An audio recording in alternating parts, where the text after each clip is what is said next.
हरे कृष्णा। हमारे आज के इस गीता वीकली में आपका स्वागत है।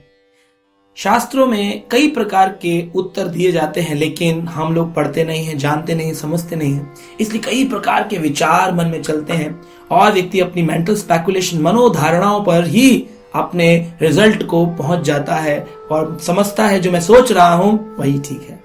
हम देखते हैं लोग बोलते हैं हमेशा एक मंत्र, अहम ब्रह्मस्मि, मैं ही ब्रह्म हूं, अहम ब्रह्मस्मि, मैं ही ब्रह्म हूं।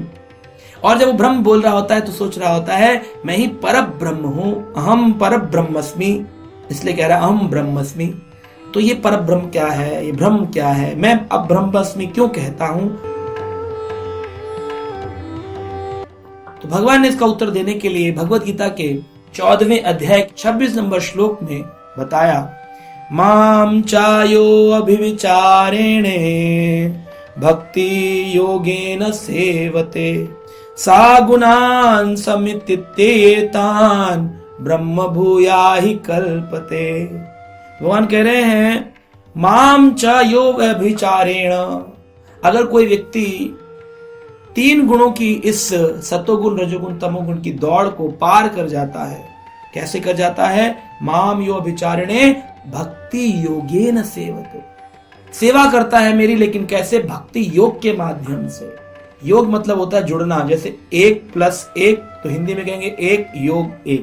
योगा मतलब ये नहीं होता है कि हाथ पैर की कसरत करना योगा है। योग मतलब भगवान से जुड़ जाना, भक्ति के द्वारा भगवान से जुड़ने को कहते हैं भक्ति योग। तो भगवान कह रहे हैं भक्ति योग मतलब है सेवा करना। अगर आप सच में भक्ति करते हैं, प्रेम करते हैं, तो आप सेवा करेंगे। यशोदा मैया कृष्ण से प्रेम करती हैं वात्सल रस में, तो कृष्ण के लिए बढ़िया बढ़िया मिठाइयां बनाती हैं, मक्खन निकालती हैं, मेहनत करती है, सेवा करती हैं। गोपियां अगर भगवान कृष्ण से प्रेम करती हैं माधुर्य भाव में, तो गोपियां भगवान कृष्ण के लिए पुष्प वाटिका बनाती हैं, निकुंज बनाती हैं, निवृत्त निकुंज बनाती हैं, कुंज लीलाएं करती हैं, अलग अलग प्रकार से उनको आनंद प्रदान करती हैं। अगर बलराम जी भगवान की शांत भाव में सेवा करना चाहते हैं तो अपना विस्तार कर लेते हैं, भगवान मंदिर की भूमि के रूप में, मृदंग के रूप में, भगवान घंटी के रूप में, जो भी षोडश उपचार भगवान को चढ़ाए जाते हैं उस रूप में बलराम अपना प्रकट करते हैं। तो हम देखेंगे जहां प्रेम है वहां सेवा है। तो भक्ति योग मतलब श्रील प्रभुपाद जी कहते थे दी लविंग डिवोशनल सर्विस, सेवा। भक्ति मतलब devotional service, not only devotion, devotional service. भक्ति योगेन सेवते, अगर कोई भक्ति में है उसे कृष्ण की सेवा करनी चाहिए, मंदिर की सेवा करनी चाहिए, भक्तों की सेवा करनी चाहिए। इसको करने से क्या होगा? सा गुणान समित्ते, सारे गुणों को पार कर जाएगा। तमो से रजो, रजो से सतो, सतो से शुद्ध सत्व, शुद्ध सत्व से विशुद्ध सत्व में पहुंच जाएगा, प्योर मोड ऑफ गुडनेस में पहुंच जाएगा।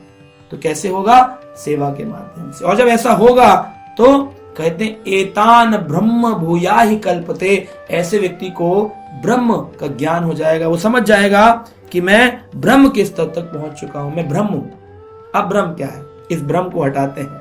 एक होता है ब्रह्म यानी कि भ से शुरू होने वाला इल्यूजन, एक होता है ब्रह्म, ब से होने वाला ब्रह्म। ये ब्रह्म है जो कि आत्मा को ब्रह्म कहा गया है और परमात्मा को परम ब्रह्म कहा गया। कहते हैं ना पर ब्रह्म परमेश्वर, परात परमेश्वर, पर ब्रह्म। तो पर ब्रह्म है परमात्मा और उनकी अंश है आत्मा। तो पर ब्रह्म है पर ब्रह्म और उसका अंश है ब्रह्म यानी आत्मा।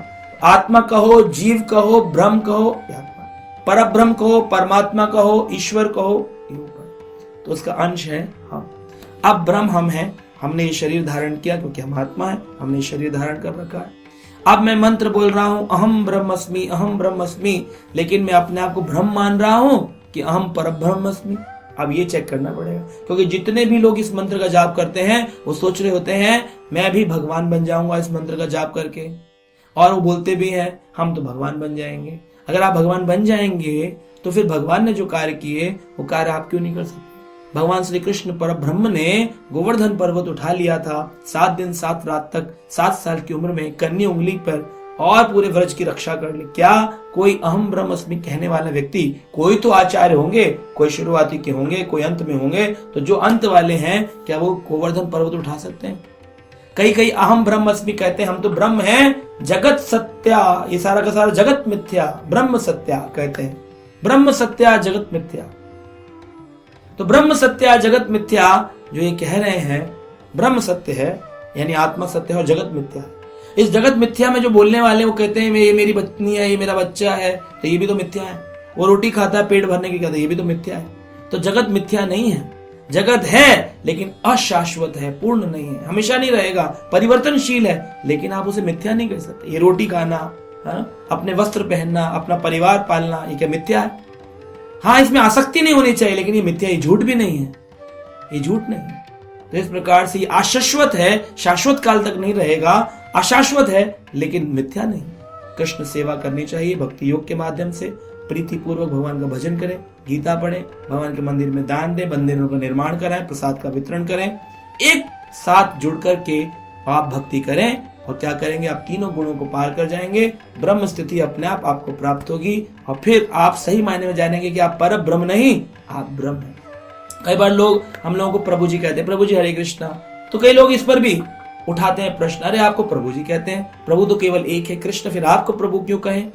तो देखिए, जैसे एक सोने की खान होती है, उस सोने की खान में से अगर सोने का एक टुकड़ा हो तो श्रील प्रभुपाद जी कहते थे उस टुकड़े को भी सोना ही कहा जाता है, सोने का टुकड़ा नहीं कहा जाता। जैसे एक स्त्री सोने की खान से निकले टुकड़े का एक कुंडल बनाए या कंगन बनाए तो कोई कहेगा अजी आपने सोने की खान के टुकड़े का कंगन पहना हुआ है, नहीं, सोने का कंगन।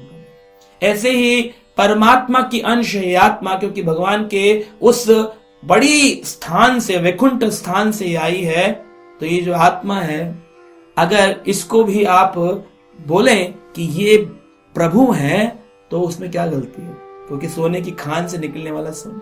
अब इसमें भेद क्या है? भगवान कृष्ण जो है वो विभू हैं, विशाल हैं, लेकिन आत्मा जो है वो अणु है, छोटी है, सूक्ष्म है। ऐसे सोने की खान विशाल है, लेकिन सोने की खान से निकला वो एक कुंडल छोटा सा, वो अणु है, छोटा है। तो हम क्वांटिटी में भगवान से अलग हैं, लेकिन क्वालिटी में भगवान के समान है। सोने की खान में जो सोना उसकी क्वालिटी और सोने के टुकड़े की क्वालिटी दोनों सेम है।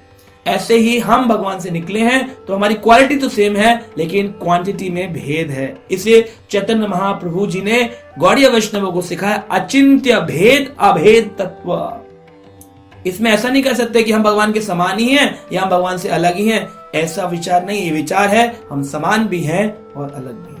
तो आशा करते हैं आप अपने आप को आत्मा स्तर पर समझने की कोशिश करेंगे और इस आत्म साक्षात्कार के मार्ग में लगे रहेंगे।